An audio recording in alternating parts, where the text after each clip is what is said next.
Bienvenue dans ce nouveau live. Il est 19h48. Un petit peu de retard. On est le 7 septembre. Ce live sur comment devenir maître de votre temps et ne plus le subir. C'est très intéressant. Juste, je regarde sur mon écran de contrôle si tout fonctionne bien. On a fait des petits tests ce matin. Normalement, ça fonctionne. La semaine dernière, il y a eu quelques petits soucis. Vous avez pu le voir. Normalement, les choses sont rentrées dans l'ordre. Et donc là, maintenant, on peut commencer tranquillement. Alors, encore une fois, ceux qui nous regardent en replay, merci de regarder d'abord. Et puis également, n'hésitez pas à marquer hashtag replay comme vous le faites.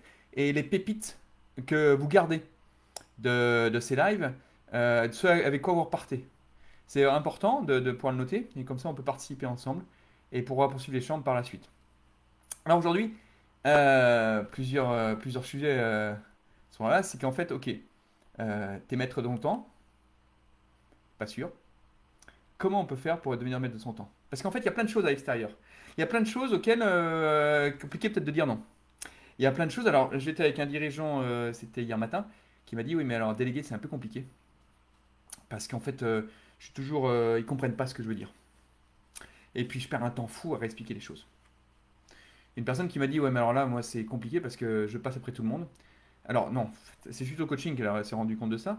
Et en fait, finalement, pour elle, elle passe, elle ne sait pas comment faire pour pouvoir dire, bah voilà, maintenant c'est moi qui existe, c'est moi qui suis avant tout le monde. Et elle est rentrée dans une roue, comme moi je l'étais il y a 10 ans, hein, dans une roue normale, entre guillemets, ce qu'on appelle normal, que de toute façon c'est normal de travailler comme ça, c'est normal de faire ses 8 heures à la journée, de revenir, de faire plein de choses, et puis à l'arrivée, de rien penser à soi, la charge mentale augmente, et puis à l'arrivée, bah, en fait, bah, il y a les uns les autres qui viennent, les enfants qui viennent, les copains qui appellent, que bref. Et donc il y a plein de sollicitations, et c'est un peu compliqué. En plus, pour peu que tu sois un peu prévenante et puis sociale et attentionnée, ben, en fait tu vas penser à la place de l'autre, et tu vas même aller un peu au-delà de ce qu'on te demande de toi.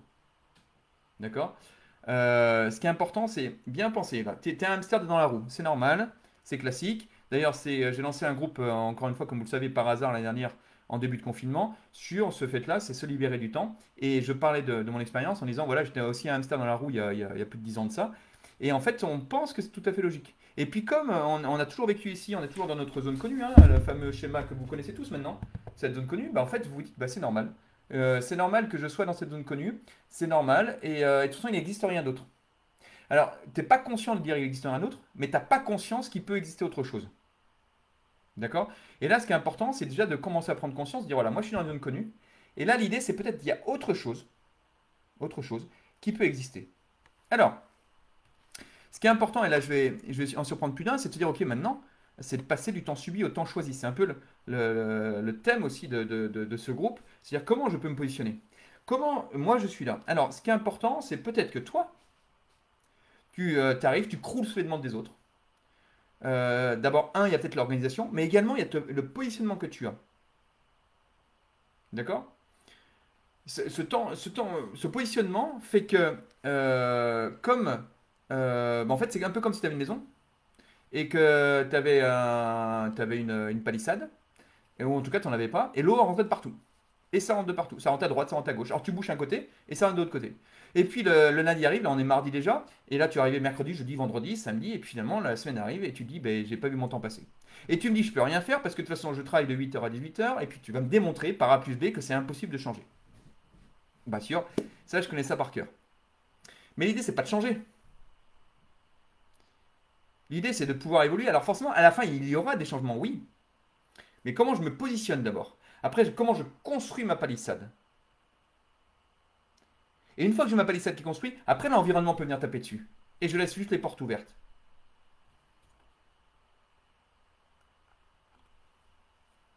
Ce qui est important, c'est d'abord de regarder le factuel. Parce que très souvent, dans le temps, regarde les actions que tu fais dans la journée.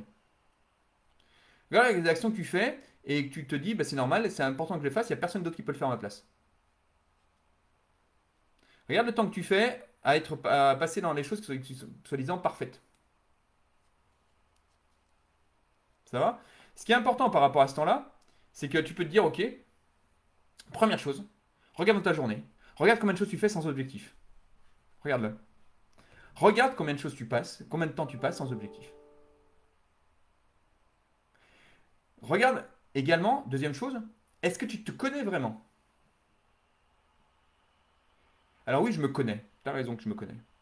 Combien de fois tu dis il faut dans la journée? Compte. Combien de fois tu dis je dois dans la journée? Vas-y, tu peux compter. Est-ce que tu peux me dire trois choses tout de suite à faire avec toi ou à ne pas faire avec toi? Et qui te caractérisent? Mais à part ça, tu te connais. Je disais ça pendant 15 ans que je me connaissais, hein. C'est pareil. Mais très concrètement, ça veut dire quoi? Si tu donnes pas ton fonctionnement à l'autre, comment tu veux que ne peut subir l'environnement? Mais ton fonctionnement, c'est clair par rapport à ça déjà. Une fois que c'est clair par rapport à ton fonctionnement, une fois que tu sais comment je fonctionne, voilà, moi je suis gaucher. D'accord. Si je dis pas que je suis gaucher, ben, tu vas m'envoyer un ballon sur la main droite ou sur mon pied droit, et tu vas dire, mais il est fou, il ne prend pas le ballon. L'identité. Alors que c'est le fonctionnement. Identité, fonctionnement. Combien de fois tu fonctionnes avec l'identité? Et le jeu. Si tu aventures, tu dis à la personne, ben voilà, écoute, moi je suis gaucher, d'un seul coup, la personne va envoyer le ballon sur le pied gauche ou sur ta main gauche. Et la question ne se poserait même pas de l'envoyer sur le pied droit. Et là, on s'affranchirait de tous les problèmes qu'il y a. Encore une fois, d'abord, son fonctionnement est important de le connaître et puis après de le transmettre. Dire voilà moi comment je fonctionne. D'ailleurs, c'est ce que dit la plupart des personnes avec qui je travaille. Au début, alors ils s'en aperçoivent pas, c'est que je dis comment je fonctionne. Et les personnes ne viennent pas travailler avec moi pour autre chose que par le fait qu'elles sont OK avec mon fonctionnement. Bien sûr, elles savent que j'ai des résultats, elles savent qu'il y a des choses qui fonctionnent. Mais la première chose, c'est qu'elles sont OK avec mon fonctionnement.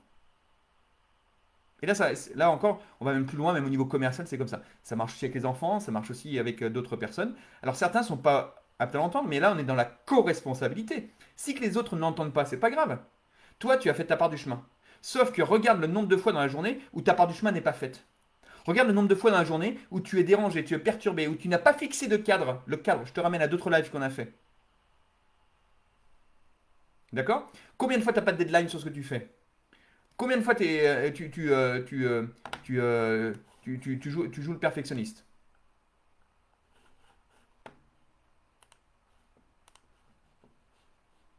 Ça va? Est-ce que déjà tu peux répondre à ces questions-là? Combien de fois tu es interrompu?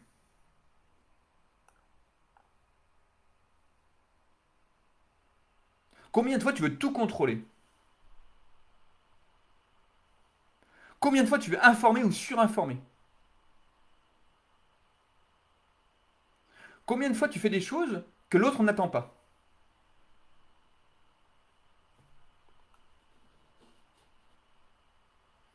Donc déjà, la maîtrise du temps, c'est de se dire comment je me fixe par rapport à l'environnement. Est-ce que ça va jusque-là, vous suivez ou pas? L'environnement. Qu'est-ce qui est important pour vous? Si l'environnement qui est ici, il prend trop d'impact, tu n'existes plus. Ici, il n'y a plus personne. Si l'environnement vient, prend toute la place ici, tu sais plus ce qui est important pour toi. Donc toute l'idée, c'est comment je me positionne par rapport à l'environnement. Et encore plus, pour un bon nombre d'autres de personnes qui sont dans le groupe, qui sont au potentiel justement, c'est exacerbé par rapport à ce fonctionnement-là. Petite parenthèse pour le haut potentiel, souvent on en fait des machines et on met des choses qui sont un peu bizarres derrière. Le haut potentiel, c'est pas compliqué, hein. Il y a quatre choses importantes à savoir, hein. Recherche de sens, recherche sa place, fonctionnement exacerbé, et puis incompréhension. C'est tout. C'est pas le surdoué tout puissant qui arrive et qui sait tout faire, tous ses devoirs, c'est pas ça.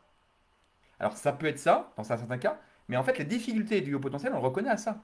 Et justement, d'où le fonctionnement exacerbé, de travailler sur le fonctionnement, non pas travailler sur l'exacerbé, mais travailler déjà sur sa position. Et quand on commence à travailler sur la position, comme tout est exacerbé, tout va aller, tout va reculer. Si tu commences à travailler sur le fait que c'est exacerbé, sur les émotions, etc., ok, ça va fonctionner un temps, mais tu ne vas pas à la racine du problème. C'est une petite parenthèse que je faisais. Est-ce que ça va jusque-là ou pas? C'est là, si vous pouvez me le dire en commentaire. Marquez-moi déjà s'il y a une chose qui vous a intéressé ou interpellé dans ce que je viens de dire, de manière à ce qu'on puisse échanger, voir s'il y a un des points là que j'ai mentionné tout à l'heure qui vous parle. Est-ce que par rapport aux difficultés que j'ai parlé tout à l'heure, sur sur les objectifs qui sont pas clairs, sur le fait de le perfectionnisme excessif, sur le fait d'avoir une difficulté à déléguer, sur le fait de, de- d'être plutôt, on va dire, résistant au changement, sur le fait de dire, ok, maintenant, sur la communication qui est un peu excessive. Ah, Virginie qui me dit oui. Alors oui sur quoi? C'est intéressant. Pour aller plus loin. Alors maintenant, pour aller très loin, pour aller un peu plus loin, c'est parce que souvent, encore une fois, je vais parler des hauts potentiels parce que vous êtes nombreux dans ce cas-là à vous poser des questions, à vous dire voilà, je ne sais pas forcément où aller. Le souci qu'il y a, c'est qu'il y a plein de bouquins qui existent, hein. Allez-y, hein, lisez-les tous, hein. Vous serez un expert des hauts potentiels, mais à l'arrivée, ça ne va pas résoudre votre problème, hein. Parce que la quête de sens que tu as, eh ben, cette quête de sens, c'est la même pour un dirigeant, c'est la même pour un potentiel. Sauf que le dirigeant, il va se dire ok, mais mon sens, ça fait 3 ans que j'ai racheté une boîte, et quel est le sens que j'ai maintenant? Le haut potentiel, il se dit, mais attends, moi j'ai du sens, mais alors quel est le sens de ce que je fais? Quel est le sens de mon action? Quel est le sens? Quelle direction? Et là, c'est vraiment intimement lié à son moi profond. Et dans les deux côtés, on retrouve une chose, le travail important sur la recherche de sens. Donc c'est ce qui est important sur ta valeur ajoutée, sur la position par rapport à l'environnement. Tout ça, après derrière, ça s'exprime dans différents domaines. Et pareil, trouver sa place. Un dirigeant qui ne trouve pas sa place, ben un dirigeant qui finalement, il bosse 6 jours par semaine. Un HP qui ne trouve pas sa place, ben, il va se prendre la tête, il va se suradapter. Donc il n'est plus dans son fonctionnement naturel. Donc il va montrer quelque chose qui n'est pas lui. Donc les autres vont prendre pour argent comptant. Et maintenant, comment je suis moi? Quelle clé je peux avoir pour être moi? Comme un dirigeant, c'est pareil, quelle clé ou un entrepreneur par rapport à un client? Comment je peux être moi-même? Et là, du coup, on peut avoir plein de techniques pour ne plus subir le temps. Mais la première chose, c'est vraiment celle-ci. Et ne pas faire, de faire des schémas ou faire des yaka faucons qui ne fonctionnent pas. L'idée, c'est vraiment de prendre les choses à la base. Alors Virginie qui me dit oui, c'est clair. Difficulté à déléguer, ça oui, clairement, ça me parle, dit Jean-Christophe. Alors déléguer, c'est très important. Vous savez, les programmes que j'ai faits, je les avais faits au départ parce que j'étais un dirigeant, pour les dirigeants avec équipe. Et je me suis aperçu dans les programmes, il y a plein de personnes qui viennent parce que déléguer, en fait, c'est simplement quel est mon projet, où est-ce que je veux aller. Si c'est pas clair par rapport à ça, tu peux pas déléguer. Parce que tu vas déléguer quoi? Des choses, ça ne marche pas. Parce que les gens me disent, mais oui, mais je veux déléguer, mais je sais pas à qui. Je suis instituteur, par exemple, je sais pas à qui. Ben oui, mais forcément, si on me prend des missions, des tâches, c'est pas ça qui est important. C'est important, c'est quoi mon projet? Où est-ce que je veux aller? Et à partir de là, je mets des objectifs. Et après, je fais adhérer d'autres personnes autour de moi. Parce que tu fais pas tout toute seule, ou tout seul. Et du coup, après, derrière, c'est par rapport au projet que tu as une mission. Et là, tu délègues la mission. Et les missions, c'est. Alors, bien sûr, on va repartir sur ce que j'ai dit tout à l'heure. Il y a plein de choses déjà à mettre sur lesquelles travailler. Qu'est-ce qui fait que tu ne veux pas déléguer? Souvent, après, les entrepreneurs me disent oui, mais j'ai pas d'argent. Mais ok, mais t'as pas d'argent, mais continue comme ça, tu n'auras jamais d'argent, c'est pas la question. Simplement se dire à un moment, qu'est-ce que tu investis? Est-ce que tu as plus de valeur ajoutée à faire cette tâche-là ou une autre? Ok, mais alors maintenant, fais adhérer quelqu'un à ton projet qui va te suivre. Tu travailles pas t'es pas ermite en entrepreneur, tu as plein de gens qui travaillent autour. Est-ce que c'est toi qui fais ta compta? Est-ce que c'est toi qui fais ton site internet? Non, et ben donc tu arrives bien à déléguer des choses. Oui, mais à un moment on me dit oui, mais c'est parce que c'est pas mon savoir-faire. Ben oui, donc c'est plutôt pas ta valeur ajoutée. Et ben dans deux domaines c'est pareil. Mais comme l'entrepreneur dit, ben en fait j'ai eu une personne encore hier qui me dit, mais de toute façon, je dois tout faire, je dois. Vous savez ce que je dis au tout début du live, le je dois et il faut. Donc là c'est important déjà de prendre en compte ça. Ok? Après ce qui est important c'est également, regardez, au niveau extérieur, bah, tout ce qui peut être, tout ce qui peut vous contraindre, vous apporter des contraintes sur notamment les personnes qui viennent. D'accord? Le fait que vous soyez ouvert à tous. Le fait déjà, pour certaines personnes, 40% d'entre vous d'ailleurs, qui sont plutôt social intentionnés, donc ils vont plutôt penser à la place de l'autre. Et donc du coup, ils ont quelque chose d'important à faire, mais non, ils vont le faire parce qu'il faut, parce qu'on leur a toujours inculqué ça, parce que c'est leur nature, c'est leur culture de faire ça. Mais finalement, ils ont une tâche à faire, et puis ils s'oublient parce qu'il y a quelqu'un d'autre qui vient, et puis voilà, ils se donnent beaucoup plus à l'autre. D'accord? Également sur subir le temps, souvent dans la procrastination. Alors ça, c'est pareil, on va pas rentrer dans le détail aujourd'hui dans le live, et je crois que j'ai un live qui est prévu dessus prochainement, où j'en ai, voilà, mais j'en fais régulièrement là-dessus. La procrastination, encore une fois, c'est les personnes qui me disent, mais j'arrive pas à avancer. Mais procrastiner, je ne sais pas, moi, modifier une procrastination. Par contre, je travaille les causes de la procrastination. Qu'est-ce qui te perturbe à ce moment-là? Parce que la tâche est trop dure, ok. Parce que tu veux pas commencer, ok. Donc il y a des techniques pour ça. Mais l'idée, c'est aussi de gérer son énergie. Si tu fais des choses qui ne sont pas dans ton fonctionnement naturel, comment tu veux gérer ton énergie? Ce que je dis souvent, il y a le naturel et l'adapté. Quand tu es dans ton naturel, et là on a toutes les techniques pour avoir vraiment ton naturel, quand tu es dans ton naturel, c'est bizarre, tu n'es plus du tout fatigué le soir. Quand tu es fatigué le soir, c'est dans ton adapté. Alors des fois, c'est important, peut-être, c'est important d'être dans son adapté parce que c'est pas que t'as pas le choix, mais c'est important pour toi de pouvoir de, de pouvoir vivre avec d'autres personnes et dans ce cas-là, bah, tu changes un peu de fonctionnement, mais tu es en adapté, pas en suradapté et ponctuellement. Donc on a parlé de certains facteurs internes, on a parlé de certains facteurs externes. Maintenant, ce qui est important, c'est de dire, ok, ou quand, dans une entreprise, tu as des réunions tout le temps. Là, je suis avec une personne là. Qui commence sa formation et qui est toujours en réunion. Mais réunion, c'est pourquoi une réunion? Pourquoi? Alors, c'est des choses qui sont imposées pour l'instant, ok, mais le pourquoi? Ça va ou pas? Ou en fait, ce qui est important, c'est reprendre ta responsabilité par rapport à ça. Savoir dire non, mais se positionner par rapport à l'environnement. C'est-à-dire que si tu ne sais pas te positionner, comment tu veux dire non? Ça va jusque-là? Est-ce que c'est clair ce que je dis ou j'enfonce des portes ouvertes alors, qui c'est qui me parle d'autre? Mettez en quelques petites choses par rapport à ce que je viens de dire. Qu'est-ce que vous avez retenu pour l'instant de ce que ce dont j'ai parlé? Mettez-le moi. Et même ceux qui regardent en replay derrière, n'hésitez pas, hein. Encore une fois, je vous dis ça toutes les semaines. J'ai encore une personne ce week-end qui m'a dit c'est super, je vois tes lives, mais bon, et puis il y a des choses qui m'intéressent. Je dis mais mets quelque chose. Oh non, mais j'ose pas. Mais oui, mais ce qui est important, c'est aussi, et ça je le fais pour vous, mais également ça me permet d'utiliser ça par la suite pour pouvoir continuer. Ce qui est important vous savez, dans la méthode que je décris dans l'ebook, là, pour ceux qui ne l'ont pas, demandez-le, pour l'ebook, il y a la fameuse méthode E égale MC2. Vous savez, la fameuse méthode motivation, cohérence et, euh, et, euh, j'ai un trou de mémoire actuellement. Motivation, cohérence et compétence. C'est-à-dire que motivation, as envie de changer ou pas? Motivation, est-ce que tu as la capacité de croire qu'il y a autre chose qui existe? Tout l'objet de ce qu'on est en train de faire également, c'est de penser qu'il y a autre chose. Tu n'y arrives pas, c'est normal. Si tu y arrivais, là tu es ici, hein. Si tu y arrivais, tu ne serais pas là en train d'écouter le live. D'accord? Sauf si c'était par curiosité et puis tu veux t'informer, tu veux monter. Si tu y arrivais, tu ne serais pas là. Donc sache que puisque tu n'y arrives pas et que d'autres y arrivent, il y a autre chose. C'est compliqué des fois à savoir, je comprends. C'est comme des personnes qui cherchent un poste et qui se présentent en disant voilà, moi je sais faire ça, ça, ça. Ça marche pas ça. Quand tu cherches un poste, c'est pas ça que veut le recruteur. Présente-lui ton fonctionnement. Présente-lui ce que tu fais quand tu es en poste. C'est tout. Si déjà tu as été recruté, c'est que déjà tu as les compétences. Tu vas faire quoi? Tu vas lui encore dire que tu as les compétences pour ça? S'en fout. Mais c'est quoi ton projet? Où est-ce que tu vas? C'est ça qui est important pour la personne. Parce que n'oublie pas que si tu passes par un recruteur, l'idée c'est qu'il te mette en place dans une société. Alors bien sûr, il va se prendre sa commission au passage, ça c'est important, c'est le boulot du recrutement. Mais c'est important de te placer aussi. Et puis que c'est pas du one shot qu'il va faire. Et si c'est le client final qui te prend ou qui t'embauche, lui ce qu'il veut c'est de participer à son projet. Donc inscris-toi dans un projet. Ne reste pas dans une tâche. Et tu verras après comme le temps va passer. Comme tu vas commencer à reprendre la maîtrise du temps. Parce que quand tu crois au projet, tu commences à survoler les choses. Quand tu subis un projet derrière, bah, tu te mets dans une tâche, tu essaies de faire bien les choses. Mais ça ne fonctionne pas comme ça. Donc déjà, il y a cette volonté, M de motivation, et aussi penser qu'il y a autre chose qui est possible. Tant que tu ne penses pas que c'est autre chose possible, c'est mort.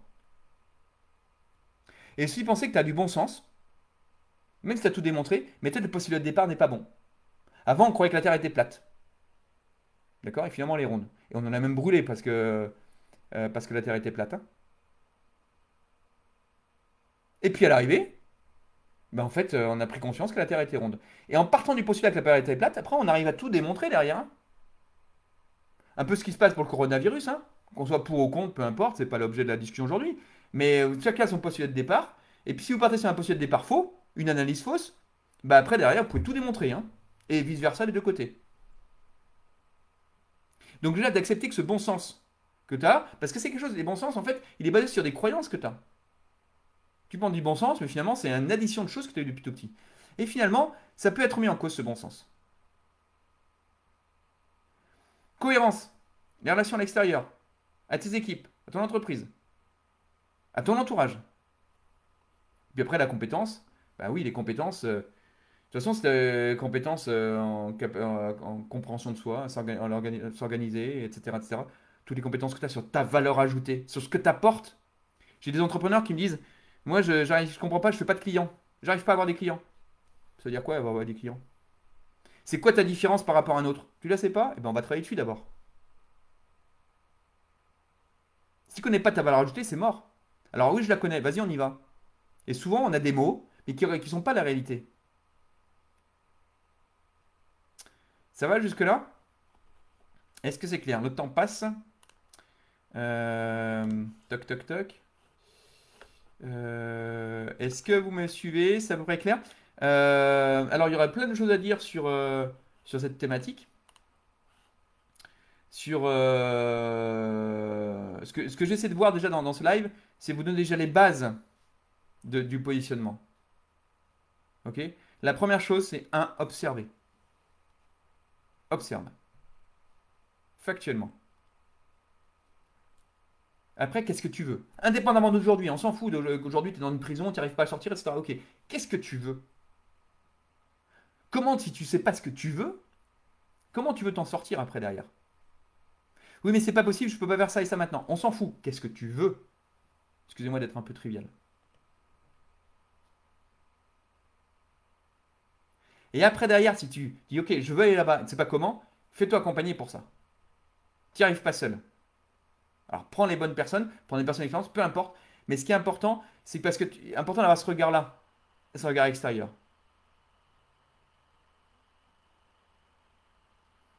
Ça va jusque-là? Si vous pouvez mettre les pépites là, parce qu'on va arriver à la fin de cet échange.